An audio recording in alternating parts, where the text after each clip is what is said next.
اس کے بعد میرا علاقہ گجرانوالہ اور سیالکوٹ کے درمیان پڑتا ہے. گرد و نواح تقریباً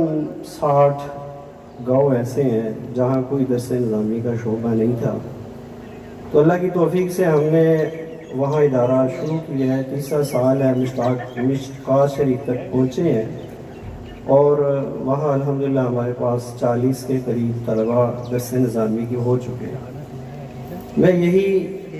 ان طلباء بھائیوں سے گزارش کروں گا جو بھی پڑھ رہے ہیں, یہاں پہ ہیں یا کسی اور ادارے میں ہیں, ویسے یہاں آئے ہیں, جو میں نے یہاں سے نکل کر محسوس کیا ہے وہ چیزیں کہ وہ آپ ادارے میں رہتے ہوئے ان کا خیال کریں, ان کو اپنے اندر امپروو کریں, بہتر کریں, اور باہر جا کے آپ اپنی قابلیت سے پھر لوگوں کو فائدہ دے سکیں.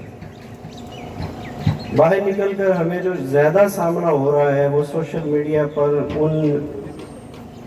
یعنی مفکرین کا ہو رہا ہے جن کو لوگ بڑا اسکالر, بہت کچھ سمجھتے ہیں, جیسا کہ مرزا جہلمی ہے, غامدی صاحب ہیں, کچھ اور اس طرح کے لوگ ہیں.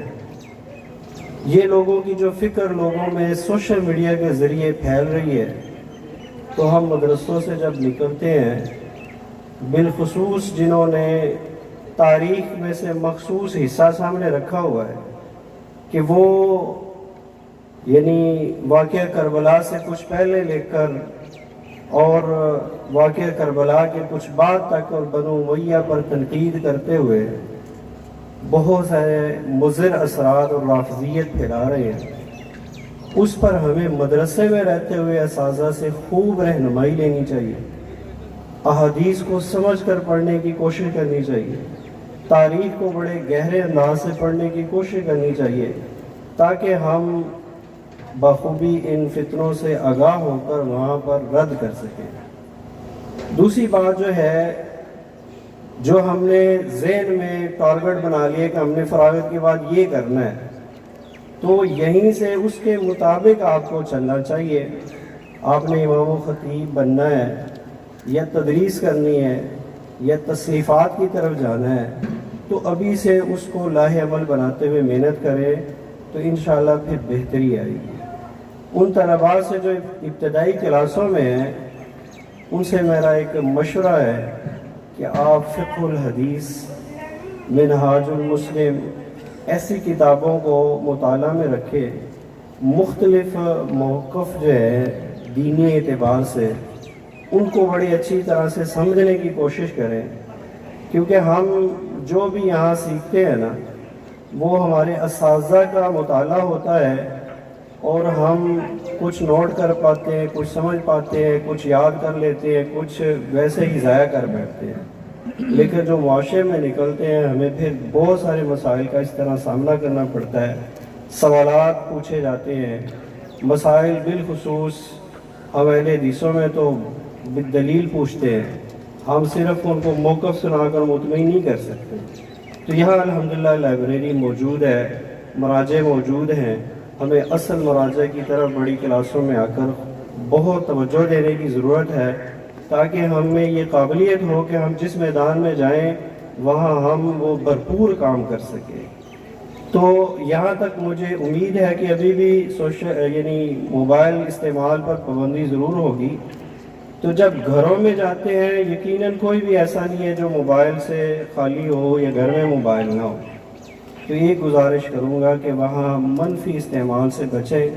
اور اس کے مثبت استعمال کو سیکھیں.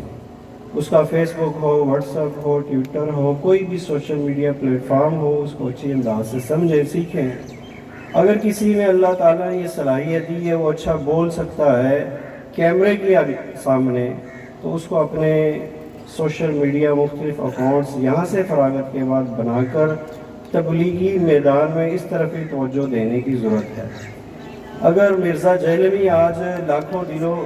پر راج کر رہا ہے, اس کو لوگ سنتے ہیں, تو اس کے پاس صرف سوشل میڈیا کی طاقت ہے اور بد زبانی, بد کلامی اور زبان کی تیزی, اور کچھ بھی نہیں ہے. اور جس جگہ میں ہوں اس وقت, وہاں اس کے جو بھی اسکول سے, کالج سے منسلک لوگ ہیں وہ ان سے بڑے متاثر ہیں. ان لوگوں کو سمجھانا پھر بغیر مطالعے کے ممکن نہیں ہے۔ اس لیے میں اپنی ان مختصر معروضات میں یہی بار بار ان طلباء کو کہوں گا، یہ وقت آپ کے پاس قیمتی ہے، یہاں سے نکلنے سے پہلے اپنے آپ کو ان سب زیورات سے آپ آراستہ کر کے یہاں سے جائیں، تاکہ آپ کو میدانوں میں نکلتے ہوئے پریشانی نہ ہو۔ دین کے ساتھ ساتھ آپ دنیاوی علوم میں بھی رغبت رکھیں اور دین کو اصل معیار اور تبلیغ بنائیں، اور دنیاوی میدانوں میں بھی غرض اخلاص اور اللہ تعالیٰ کے دین کو وہاں پہنچانے کی نیت ہو۔